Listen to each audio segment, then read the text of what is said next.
Okay. So, hello friends. ಇವತ್ತು ನಾವು ಕೊನೆಯ HTML ಕ್ಲಾಸ್ನಲ್ಲಿದ್ದೀವಿ. ಈ ಸೀರೀಸ್ನ ಕೊನೆಯ ಕ್ಲಾಸ್ ಇದು HTMLದು.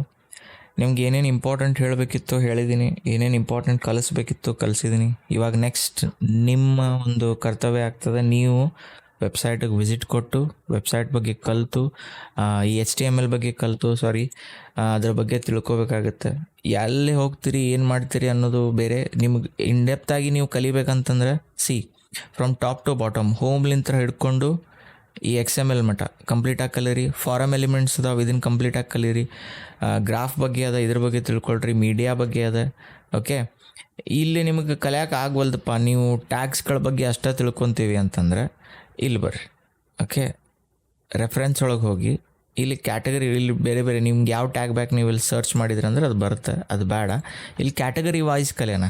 ಇಲ್ಲಿ ನೋಡ್ರಿ, ಫಾರ್ ಎಕ್ಸಾಂಪಲ್ ಬೇಸಿಕ್ HTML ಅಂತದ. ಈ ಬೇಸಿಕ್ HTMLನಾಗ ಏನೇನು ಅದಾವು ನಮ್ಗೆ, ನಾವು ಇದ್ರ ಬಗ್ಗೆ ಎಲ್ಲ H1 to H6 ಟ್ಯಾಗ್ಸ್ ಬಗ್ಗೆ ಕಲ್ತೀವಿ, ಹೆಡರ್ ಟ್ಯಾಗ್ಸ್ ಬಗ್ಗೆ. ಓಕೆ, ಫಾರ್ಮ್ಯಾಟಿಂಗ್ ಟ್ಯಾಗ್ಸ್ ಇದಾವೆ.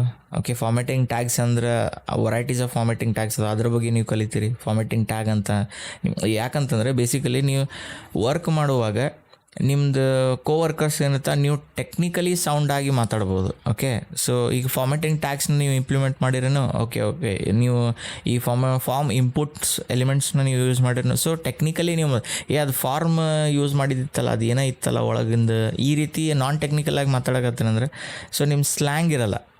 ಸೊ ಅದಕ್ಕೋಸ್ಕರ ಬರ್ರಿ ಟೆಕ್ನಿಕಲಿ ವೆಬ್ಸೈಟ್ನ ನೋಡಿ ಸ್ವಂತ ಕಲಿಯಲಿಕ್ಕೆ ಟ್ರೈ ಮಾಡಿರಿ. ಸೊ ಏನಿರುತ್ತೆ, ಎಲ್ಲ ಟಾಪಿಕ್ನು ನಾನು ವಿಡಿಯೋ ಒಳಗೆ ಕವರ್ ಮಾಡ್ಲಿಕ್ಕೆ ಆಗೋದಿಲ್ಲ. ಯಾಕಂತಂದ್ರೆ ವಿಡಿಯೋ ಒಳಗೆ ನಾನು ಎಲ್ಲನೂ ಕವರ್ ಮಾಡ್ಕೋತ ಕುಂತೆ ಅಂದ್ರೆ ನಿಮ್ಮನ್ನು ಕತ್ಲಕ್ಕೆ ತಳ್ದಂಗೆ ಆಗುತ್ತೆ. ಡೆಫಿನೆಟ್ಲಿ ಸ್ವಂತ ಕಲಿವಿಕೆ ಅನ್ನೋದು ಡೆವಲಪರ್ನಲ್ಲಿ ಇರಬೇಕು. ಯಾಕೆ ಇರಬೇಕಪ್ಪ ಅಂತಂದ್ರೆ ಈ ಟೆಕ್ನಾಲಜಿ ಏನದ, ವೆಬ್ ಡೆವಲಪ್ಮೆಂಟ್ ಟೆಕ್ನಾಲಜಿ ದಿನೇ ದಿನೇ ಚೇಂಜ್ ಆಗ್ತಾ ಇರುತ್ತೆ. ಓಕೆ, ಈಗ ನಾನು ಸ್ಟಾರ್ಟಿಂಗ್ ಕಲಿಯುವಾಗ ಬರೀ ಜಾವಾಸ್ಕ್ರಿಪ್ಟ್ ಮಟ್ಟ ಕಲ್ತ್ರೆ ಸಾಕಾಗಿತ್ತು, ಫ್ರಂಟ್ ಎಂಡ್ ಡೆವಲಪರ್ ಆಗಿ ಜಾಯ್ನ್ ಆಗ್ಬೋದು. ಈಗ ಹಂಗಲ್ಲ, ಈಗ ಅದ್ರದ್ದು ಮಲ್ಟಿಪಲ್ ಬೇರೆ ಬೇರೆ ಫ್ರೇಮ್ ವರ್ಕ್ಸ್ ಇದಾವೆ, ಅದನ್ನು ಕಲಿಬೇಕು. ಜಾವಾಸ್ಕ್ರಿಪ್ಟ್ 100% ಗೊತ್ತಿರಬೇಕು. ಸೊ ಈ ರೀತಿ ಇದ್ದಾಗ ನಾವು ಬೇರೆ ಬೇರೆ ಟೆಕ್ನಾಲಜಿ ಜೊತೆ ಅಪ್ಡೇಟೆಡ್ ಇರೋಕೆ ಸ್ವಂತ ಸೆಲ್ಫ್ ಲರ್ನಿಂಗ್ ಬೇಕಾಗತ್ತೆ. ಓಕೆ, ಆ ಹ್ಯಾಬಿಟ್ನ ನೀವು ಬೇಸಿಕ್ಲಿಂತ್ರನ ಈಗ ಹಾಕ್ಕೊಂಡು ಹೋಗ್ಲಿಕ್ಕೆ ಪ್ರಾರಂಭ ಮಾಡಿರಿ. Point number 1. ಪಾಯಿಂಟ್ ನಂಬರ್ 2 ಏನದ, ಈಗ ನಾನು ಹೇಳ್ತೀನಿ ಈ ವೆಬ್ಸೈಟಿಗೆ ಹೋಗಿ ಕಲೀರಿ. ಯಾಕೆ ಹೇಳಾಕತ್ತೀನಿ ಅಂತಂದ್ರೆ ಬೇಕಂದ್ರೆ ನಾನು ವ್ಯೂಸ್ಗೋಸ್ಕರ ಇದನ್ನು ಪೂರಾ ಸೀರೀಸ್ ಮಾಡಿದ ಒಂದು 100 ವಿಡಿಯೋ ಆಗ್ತಾವೆ. ಇದು ಬರೀ ಒಂದೊಂದು ಟ್ಯಾಗ್ನ ನಾನು ಮಾಡ್ಕೋತಂದ್ರೆ 100 ವಿಡಿಯೋಸ್ ಆಗ್ತಾವೆ. ಸೊ ಅದನ್ನು ಮಾಡ್ಬೋದು. ಅದು ಯೂಸ್ ಇಲ್ಲ. ಯಾಕೆ ಯೂಸ್ ಇಲ್ಲ, ನಿಮಗೂ ಅದು ಯೂಸ್ ಇಲ್ಲ. ಯಾಕಂದ್ರೆ ಯೂಸ್ ಇಲ್ಲ ಅಂತಂದ್ರೆ, ಈಗ ಫಾರ್ ಎಕ್ಸಾಂಪಲ್ ಇದು HTML ಅದ.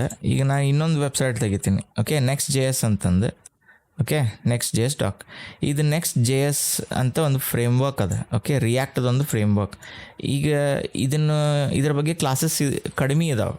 ಇದು ಹೊಸ ವರ್ಷನ್ ಅದ, Next.js 13 ಅಂತ. ಇದ್ರ ಬಗ್ಗೆ ಕ್ಲಾಸಸ್ ಕಡಿಮೆ ಅದಾವೆ. ಇದ್ರ ಹಿಂದಿನ ವರ್ಷನ್ ಏನಿತ್ತಲ್ಲ ಅದು ಮುಗೀತು. ಅದ್ರ ಬಗ್ಗೆ ಯಾರೂ ಕಲಿಯೋದಿಲ್ಲ ಈಗ. ಸೊ ಇದು ನೆಕ್ಸ್ಟ್ ವರ್ಷನ್. ಈಗ ನಾನು ಕಲಿಬೇಕು ಅಂತಂದ್ರೆ ನಾನು ಈ ವೆಬ್ಸೈಟಿಗೆ ಬರಬೇಕು, ಈ ವೆಬ್ಸೈಟ್ನಾಗ ಓದಬೇಕು, ತಿಳ್ಕೊಬೇಕು, ಕಲಿಬೇಕು. ಸೊ ಈ ಹ್ಯಾಬಿಟ್ ಮುಂದೆ ಫ್ಯೂಚರ್ನಾಗ ಬೇಕಾಗುತ್ತೆ. ಅದಕ್ಕೋಸ್ಕರ ನಾನು ನಿಮಗೆ ಒತ್ತಿ ಹೇಳತ್ತೀನಿ, ವೆಬ್ಸೈಟಿಗೆ ಹೋಗ್ರಿ. ನಾನು ಇಲ್ಲಿ ತೋರ್ಸಾಕತ್ತೀನಿ, ರೆಫರೆನ್ಸ್ ಒಳಗೆ ಬರ್ತೀರಿ. ಇಲ್ಲಿ ನಮ್ಗೆ ಕ್ಯಾಟಗರೀಸ್ ಅಂತಿದ್ದಾವೆ. ಹೇಳಿದೆ ನಾನು ಬೇಸಿಕ್ಸ್ ಆಯಿತು. ಈಗ ಫಾರಮ್ ಇನ್ಪುಟ್ಸ್ ಬಗ್ಗೆ ನಾವು ಕಲ್ತಿದ್ದೀವಿ ನೋಡಿರಿ. ವೆರೈಟಿ ಫಾರ್ಮ್ ಇನ್ಪುಟ್ಸ್ ಇದ್ದಾವೆ. ಫಾರ್ ಎಕ್ಸಾಂಪಲ್ ಇಲ್ಲಿ ಸೆಲೆಕ್ಟ್ ಒಳಗೆ ನೀವು ಕ್ಲಿಕ್ ಮಾಡಿದೆ ಅಂತಂದ್ರೆ ಇಲ್ಲಿ ಸೆಲೆಕ್ಟ್ ಯಾವ ರೀತಿ ಆಪ್ಷನ್ ಅದ. ಓಕೆ, ಇಲ್ಲಿ ನೋಡಿರಿ ಸೆಲೆಕ್ಟ್, ಈ ರೀತಿ ಸೆಲೆಕ್ಟ್ ಮಾಡ್ಬೋದು. ಸೊ ಈ ರೀತಿ ಆಪ್ಷನ್ ಬರ್ತಾವೆ. ಓಕೆನಾ, ಸೊ ಇವನ್ನೆಲ್ಲ ನಾವು ಕಲಿತೇವೆ. ಬ್ಯಾಕ್ ಬಂದ್ರೆ ಅಂದ್ರೆ ಮತ್ತೆ ಒಳ್ಳೆ ಅಲ್ಲೇ ಬರ್ತೀರಿ. ಓಕೆ, ಈ ರೆಡ್ ಕಲರ್ ಒಳಗೆ ಏನು ಬರುತ್ತಾ, ಇದನ್ನು ನೀವು ತಲೆ ಕೆಡಿಸ್ಕೊಳೋ ಅವಶ್ಯಕತೆ ಬಿದ್ದಿಲ್ಲ. ಯಾಕಂದ್ರೆ ಅದನ್ನು ಆಲ್ರೆಡಿ ತೆಗ್ದಾರ, HTML5 ಒಳಗೆ ತೆಗ್ದಾರ. ಸೊ ಅದನ್ನು ನೀವು ಕಲಿಯುವಂಥ ಅವಶ್ಯಕತೆ ಇಲ್ಲ. ಸಿಕ್ಕಾಪಟ್ಟೆ ಟ್ಯಾಗ್ಸ್ ಇದಾವೆ. ದಯಮಾಡಿ ಪ್ರೊಫೆಷ್ನಲ್ ಡೆವಲಪರ್ ಆಗಬೇಕು ಅಂತಂದ್ರೆ ಯಾವ ಟ್ಯಾಗ್ನ ಹೆಂಗೆ ಯೂಸ್ ಮಾಡಬೇಕು ಅನ್ನೋದನ್ನು ಮೊದಲು ಕಲೀರಿ. ಯಾಕಂತಂದರೆ ಫಾರ್ ಎಕ್ಸಾಂಪಲ್ ಈಗ ಇದೆ, ಇನ್ಸ್ಪೆಕ್ಟ್ ಮಾಡುವಲ್ಲಿ ಒಂದು ಕೆಲಸ ಮಾಡೋಣ. ವ್ಯೂ ಸೋರ್ಸ್ ಪೇಜ್ಗೆ ಹೋಗೋಣ. ಓಕೆ, ಈಗ ನಾವು ವ್ಯೂ ಸೋರ್ಸ್ ಪೇಜ್ ಅಂತ ಓಪನ್ ಮಾಡಿದ ತಕ್ಷಣ ಓಕೆ ಇಲ್ಲಿ ನೋಡ್ರಿ, anchor tag dew. Okay, dew. Okay, ಮತ್ತು ಡಿವ್. ಮತ್ತು ಇಲ್ಲಿ ಡಿವ್. ಓಕೆ, ಇಲ್ಲಿ ನೋಡ್ರಿ ಎಸ್ ವಿ ಜಿ ಯೂಸ್ ಮಾಡ್ಯಾರ ಮತ್ತು ಆ್ಯಂಕರ್ ಟ್ಯಾಗ್. ಇಲ್ಲಿ ನೋಡಿ ಇಲ್ಲೇನೋ ಯೂಸ್ ಮಾಡ್ಯಾರ, ನ್ಯಾವ್, ಡಿವ್, ಸ್ಪ್ಯಾನ್ ಮತ್ತು ಡಿವ್ ಬರೀ ಡಿವ್ನ ಯೂಸ್ ಮಾಡ್ತಾರೆ ಇಲ್ಲಿ ಚೆನ್ನಾಗಿ ಜನ. ಆದರೆ ಟ್ಯಾಗ್ ನೋಡಿದ್ರೆ ಇಷ್ಟೋ ಕೊಂಡಿದ್ದಾವೆ. ಈ ಬ್ಲಾಕ್ ಲೆವೆಲ್ ಎಲಿಮೆಂಟು ಮತ್ತು ಲೈನ್ ಎಲಿಮೆಂಟ್ನ ನಾವು ಕಲ್ತ್ವಿ ಖರೆ, ಬಟ್ ಜನ ಏನು ಮಾಡ್ತಾರೆ, ಡೆವಲಪರ್ಸ್ ಪ್ರೊಫೆಷ್ನಲ್ ವೇನಾಗ ಡೆವಲಪ್ಮೆಂಟ್ ಮಾಡೋದಿಲ್ಲ, ಭಾಳಷ್ಟು ಜನ ಮಾಡೋದಿಲ್ಲ. ಸೊ ಇನ್ನು ಮ್ಯಾಗಾದರೂ ನೆಕ್ಸ್ಟ್ ಜನ್ರೇಷನ್ ಆದರೂ ನಾವು ಏನು ನಿಮ್ಗೆ ಟೀಚ್ ಮಾಡ್ತೀವಿ, ಅಟ್ಲೀಸ್ಟ್ ಇನ್ನು ಮ್ಯಾಗಲಾದರೂ ಪ್ರೊಫೆಷ್ನಲ್ ವೇನಾಗೆ ಎಲ್ಲ ಟ್ಯಾಗ್ಸ್ನ ಯೂಸ್ ಮಾಡಿಕೊಂಡು ಒಂದು ಪ್ರೊಫೆಷ್ನಲಿ ಬ್ಯೂಟಿಫುಲ್ ಆದಂಥ ಒಂದು ವೆಬ್ಸೈಟ್ನ ಕ್ರಿಯೇಟ್ ಆಗಲಿ ಇನ್ಮೇಲೆ ಅಂತಂದು ನನ್ನೊಂದು ಆಸೆ ಅದ ಅಷ್ಟೇ.